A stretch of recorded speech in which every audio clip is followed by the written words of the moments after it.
Welcome everyone, we're back with another episode of Above and Below, and we are continuing our series telling you her story. And we're exploring this season about how women are really taking a stand and working very hard and are entrepreneurs in shifting our cultural paradigms.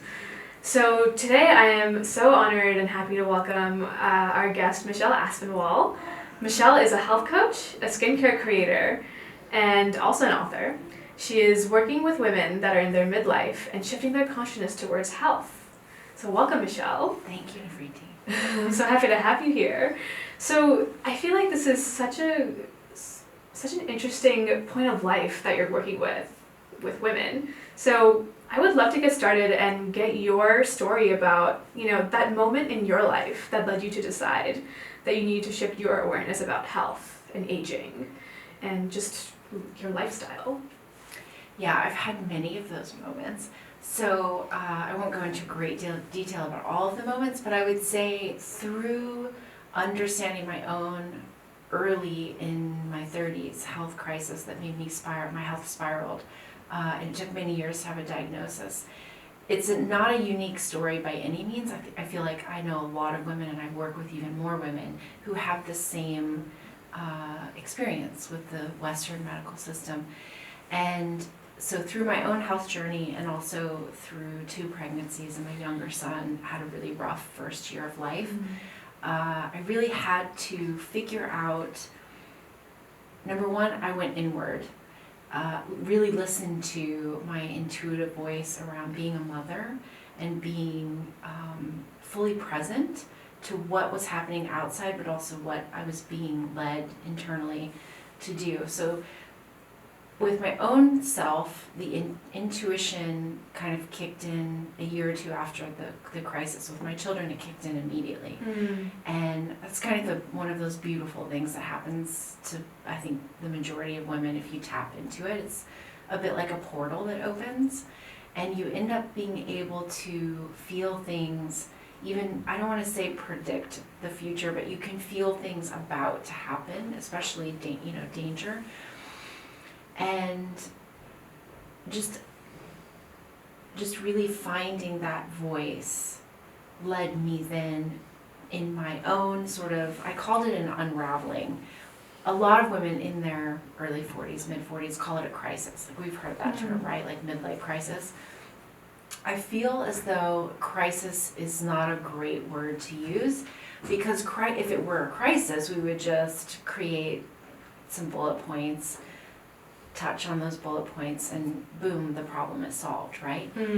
I find that this time in life, this midlife sort of situation that all women go through, it is a rite of passage, right? You only don't go through it if it's medically induced, or some health issues, some medications can bring it on. But it is a transition for everyone to experience, every woman to experience. And so in working with women, especially in this transition, helping them understand that it is something to experience, it's not a medical condition, it's really something to work through, feel through, and to really get very clear on how their life has been up until now, and how their life can be or gets to be based on the choices that they decide to do or act on or stop doing. I think that's the pinnacle of the work, is really, and I call it aligning with time. I think for a lot of women, aligning with time is it really eases the transition. Right, so it's really more like this midlife transformation or evolution. Yeah. Crisis brings, like you said, such a chaotic connotation to it, which it's like life should be approached in a more just way. Yeah, a gentler way. Yeah, too. a more gentle way. I think if we were all a little more gentle on ourselves and those around us, I think we could make some massive shifts just in that, right? So I had sort of a bit of an unraveling at around 42. I'm happily married. My husband's one of the most incredible people I know. And my kids are amazing. I mean, they're 11 and 12 and a half now as we speak. But at 42, I I remember looking into my life, looking into the ball of my life, and thinking, what is this? What am I doing? Why does this not feel right anymore? And it wasn't out of discontent. It wasn't out of unhappiness. It wasn't even through the lens of being unhealthy or feeling poorly, because I'd sort of worked through all that in my 30s. It was really around the shift. And, you know, there's an Eastern sort of philosophy towards, you know, the change. And then there's like a Western kind of physiological experience and explanation. And in bringing those two together, I found a place for me to kind of understand that change. And in understanding it both on an emotional and a sort of spiritual path, but also the physiology. Like, it really, Western science is amazing. We're living in the most amazing time. There's such advancement. But we can't let go of really past knowledge, past experience, past age wisdom, right? We can't disregard that completely. So that's what brought me, and that's where I found peace, is bringing those two together. So I want to take a step back just a little bit. How is you talk about feeling? You're saying like it's something didn't feel right anymore. So how is your body speaking to you and telling you that, hey, it's time to move forward, it's time to change, it's time to, you know, go through a transition? So the Eastern perspective, it's an energetic exchange, right? Energy is energy is energy. It starts, you know, our ability to grow and sustain life is energy as much as it is physiology. So, but then from a Western perspective, as our estrogen shifts and our ovaries stop producing estrogen, and it kind of shifts into, so before our ovaries stop producing it, it starts producing much, much less, right? Estrogen is that hormone from a Western perspective. It's that hormone that keeps us, it's a building hormone, so it builds our bones, it builds the uterine lining. But the more interesting thing is that estrogen kind of keeps us in line, right? And I mean that in a good way. Like, it keeps us wanting to have sex. It keeps us focused on our children, focused on our family, focused on taking care. It's like it's a building hormone. And when that starts to diminish, so do those feelings. And not in a negative way, though. So I think sometimes if you understand it, you don't see it as a negative. It just is. It is neither negative or positive. There's no meaning to it. It just is the way it is. So when you work with that knowledge, you can kind of understand, okay, this feeling is coming from this place. And so from this place, I can then start to think thoughts that take me to a calm place. And then from that calm place, I can make a more informed decision about what's happening in front of me. Whether it's a disagreement with someone, whether it's I want to be doing this but I'm here, or even just basic care needs, like I really feel like eating, you know, a big sandwich, a big hero sandwich, when in reality what my body needs more than calories is nutrients. It really needs some leafy greens and a piece of fish or something. Does that make sense? So when you see the world through the lens of understanding and appreciation, and from the emotional realm, which I think is what you asked me, that this is happening, then you can make a more informed choice. So you've worked with women a lot and have coached them through this transitionary time in their life. What do women, from your experience, do you think get wrong about their health? One of the things I think women have a misunderstanding is that when you feel a physical symptom, it's actually an inner dialogue the body is trying to have with you, right? So we have our spiritual realm, we have our emotional realm, and then we have our physical realm. And the physical realm is the vessel. That's like this physical body that our soul's inhabiting now, right? And this, I feel like this transcends religion. Like, I'm really just speaking, I think even if you don't believe that there's anything after this life, you do believe that in you is some sort of soul, and that's what makes us unique to some extent. So that's what I mean when I say the spiritual realm. But so the physical body, I think a lot of women understand or think of symptoms as something to fix, as something to correct, rather than a dialogue coming to you for you to help you. And a lot of that's conditioning because our cycles, we've been led to believe that our monthly cycles, that they're dirty, they're gross, they're meant to be painful. Like, we're blessed with a cycle to help us understand on a monthly basis what our body is doing and how it's functioning, and the hormonal shifts actually help us program and reprogram our lives to work around them. But that, I mean, I learned that way beyond what I wish I had known. I wish I had grown up feeling and believing and knowing this innate knowledge that we have. Yeah, I feel like Western medicine, from the limited knowledge that I have, it doesn't really consider hormones as a cause of, big bodily and emotional changes.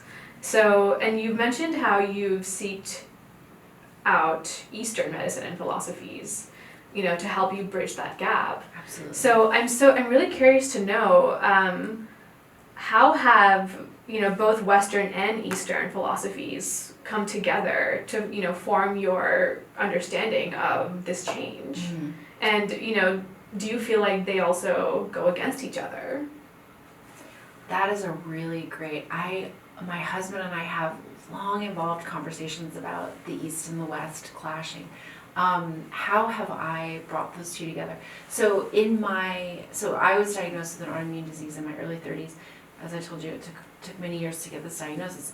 One of the aspects, so food was the foundation, right? That was like the greatest healing foundation for me. The next thing that I realized is that the medication, although I'm not against medication at all, the medication that was being given to me was actually doing more harm to my body than it was helping the condition. So that kind of jump started me into looking for ways to help the vessel. I keep calling it the vessel because I really do believe it's like, it is this thing that we pour into. The more we pour in, the more we give in, the more we get, right? So in trying to help myself, acupuncture through traditional Chinese medicine and herbal medicine from the traditional Chinese herbs and medical system helped me really tremendously for myself. So I have used that in my, I don't perform acupuncture, I'm not an acupuncturist, but I send people out. There's not, one place that traditional Chinese medicine really shines is in this these transition years for women. And it's one of the things I wish more women believed in, understood, and knew that they had it at their fingertips. I mean, there are institutions where you can go and students perform acupuncture at a very low cost. So it's not an elitist art form by any means. But that's where, that was the first foray into it. And then my background, I'm originally from Kentucky, and so plant medicine was a big part of like the herbal medicine was the other part that I brought in. I mean, I use plants, and I believe wholeheartedly in not only the power that they have to heal, but the act of acquiring them, and then how you use them, whether you make a tea, whether you distill them in vinegar, whether you distill them in oil, whether you crush them and put them in food. Like there is a medicinal quality in caring for yourself and using the natural, I mean, the beauty that nature has to us. I mean, we're mammals after all. I mean, mammals are made to use nature to heal themselves. We're of nature. Yeah, exactly. We are absolutely of nature, 100%. Exactly. For our listeners who might not know what plant-based medicine would be, could you briefly explain what plant medicine is? I mean, in its most basic form, it's just literally eating plants, eating and drinking plants. So for a lot of my clients, like really understanding that when you eat a diversity of green leafy vegetables, it does a world for your health. Just that in and of itself can really change the trajectory of someone's health. But when I talk about plant medicine, I'm really talking about roots, stems, leaves, and flowers. Gotcha. I want to talk a little bit more about your signature process, which is aligning with time. Tell us more about this approach and how you help women. So that's good. Aligning with time. Aligning with time first started through watching my body age in the past 10 years, like from growing children, watching my, quite literally watching your body change, week to week. It's a miraculous ability that we have. And then afterwards, it's rare that someone just bounces right back and goes back to the body that they had childbirth. Of course it happens, we've seen it. Through lots of hard work. Of course. It does not naturally occur even for the very rich and famous. But aligning with time in my practice is really a mindset, as well as really owning where you are in the life cycle. So, and the bigger mission around aligning with time, and then I'll get back to your question, and why I find this so important in my work, is that what we do at 40, 45, 50, 55 is one thing, but we are a constant mirror to our younger generations. And they listen, they watch, they listen, and they really take on those belief systems. And so my signature process of aligning with time really is an inside job. So beauty, health, presence, purpose, consciousness. It's an internal experience, as well as how it manifests externally. It's not something to be bought or obtained from the external. It's something that comes from within. So within aligning with time, the most important thing is to just be present with the body and the mind and the space that you're given. So if you're 45, what does that mean? What does that look like? And when we associate and stay present with that, instead of trying to feel 32, look 37, perform at 41, whatever it is, when we stay very present with this time, we make very informed choices. Whether that be what you put on your skin, how and if you inject things into your skin, how you treat your physical body. I mean, I've worked with so many women that believe in this stage that to lose weight, you have to limit calories and exercise even more. And I can't tell you how many women have developed autoimmune disease because of that. And at this stage of life, you need actually more calories, and you need different kinds of exercise and movement to really fulfill the transition that the body is going through. And so when you understand that at this stage you need this, then it informs who you become at 50, 51, 53, 57.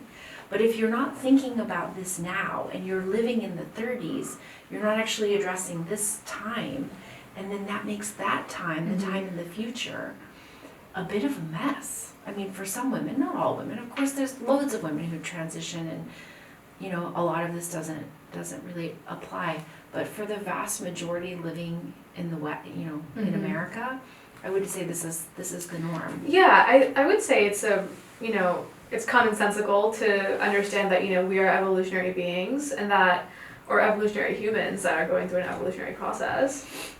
Just as women, of course, when you go from a child to like hitting puberty in your early teens or a little bit before that, your body, it's a bodily and physical change. Yeah. And I think it's a very natural sense to understand that that's not the only critical evolutionary stage in your life. That you and your body go through. So you've talked about aging, and I'm curious to dive deeper into that as well. I feel like aging, especially in Western culture, also especially here in New York,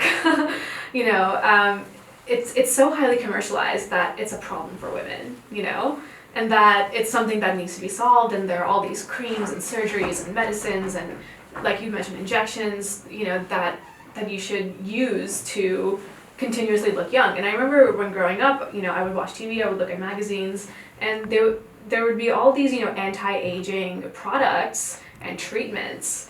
And even at like doctor's offices, they would advertise, anti-aging surgeries. And often the advertisements or like the women in these advertisements were themselves like in their 20s, saying like, oh, get this like under eye surgery to get rid of your dark circles and things like that. So I'm curious to know from your experience and the women that you've worked with, what misconceptions do women have about aging? That there's nothing you can do about it, that after 40, it's all about covering, cutting, fixing.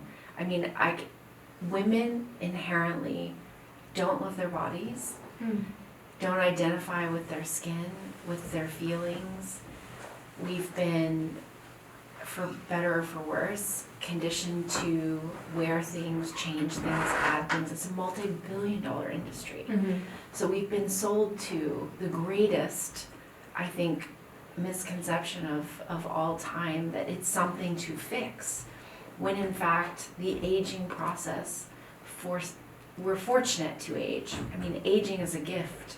There are women who haven't had this gift, whose life ends well before old age, and they would give anything to keep going.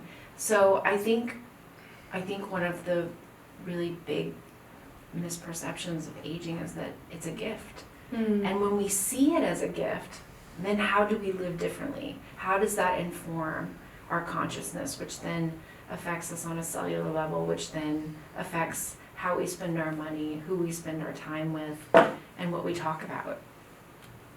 Absolutely. And this has driven you, or tell me what's driven you to create your skincare line called A-Skin. So A-Skin came out of both my younger son having severe eczema, so I was always trying to figure out how to help support his body so that we weren't affecting his gut balance with the steroid creams and the injections and all of that stuff. So that's where it started. And then, actually no, that's not where it started. That's where it landed into becoming products. Where it started was with my autoimmune disease. I really got very serious and very clear about controlling the toxins that I was putting on my body as well as in my body. So buying organic food, cutting out all products that weren't clean, and then replacing mattresses and furniture with stuff that didn't have chemicals like flame retardants, sprays and things like that. So that's where, I've actually been using A-Skin for well over 10 years, closer to 15. The recipes, I developed them back then. And then a client of mine, as we're going through and I'm trying to help her with, she'd been diagnosed with thyroiditis. She said, well, just tell me what you use. I mean, I just want what you use. And I said, well, I make my stuff, so you can't really buy it. She's like, well, just make me some. And that's how the idea stemmed. And so I just started making it and bottling it. And now it's become, this boutique small line. It's bespoke. I mean, I do have a few clients who have allergies or sensitivities to smells. So I do personalized skincare for women. And I just don't see anyone really doing that out there. So that's another aspect of it. It's medicinal, it's experiential, like the smell of it and the feel of it. It's all herbs, oils, botanicals, and butters. So it's completely in line with nature, and it comes out 4 times a year because as we change with the season, so does our skin. Yeah. So I have different products for different seasons. I love that. Yeah, some of them are the same, but it's really just aligning with nature and our natural process. Yeah, I feel like that's a really big takeaway from this conversation, and how we're more connected to nature than we acknowledge, and we need to honor that much more. Absolutely. So how do you view the world now after working through your transformation? I view the world, that's a really good question. How do I view the world? Can I answer how my place in the world and how the bigger picture comes into play? So,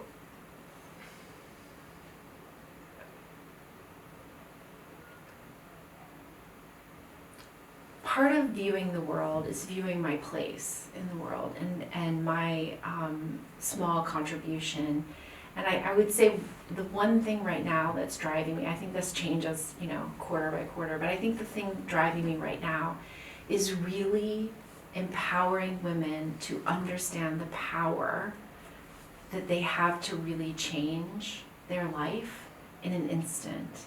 And that inherently the body is not failing them ever. That things are not happening to them, things are happening for them. And that women heal women. We have always been the healers. And somewhere with religion and politics, maybe capitalism, I don't know. I mean, this is like a whole anthropological conversation, but maybe somewhere around religion and politics that paradigm shifted, and men sort of took this on and became present. And I'm not fighting the fight of women have been pushed down for generations. I think it's true, but that's not the fight I'm fighting. I'm actually fighting for women to find the power to make the changes and the choices for themselves, and to not fight the fight of being pushed down, but rather fight the fight of building up. It's like a much more uplifting, there's hope, there's hope if we can find the healing in ourselves and then we heal each other, and then the world changes. Because we care, we're the carers, we're the caregiving, and so if we change us, then we see the world through a different lens, and then those around us, our ripple effect is vast and wide. So that's how I see the world and my place in it. What advice would you give to your younger self? To my younger self, to not take myself so seriously, to laugh more, to find more joy, to work less, and to really find those women that I identify with, to not feel like the outlier. So help me finish this sentence. Happiness is... Happiness is, right now, happiness is a really fantastic meal, like cooked at home with a candle, great sex, because sex is everything. Orgasm is, it's what we have, like, it's everything. And 9 hours of continuous sleep. Yes. If I could do 10, even 10, that's... I don't even know what that is. With kids, like, I'm lucky to get 8, but yeah, 10's beautiful. Well, thank you so much, Michelle. This was such a pleasure to talk to you and learn about your story. Thank you so much. So you can find Michelle and her coaching services, and also learn more about her skincare line, A Skin, on her website, michelleaspinwall.com.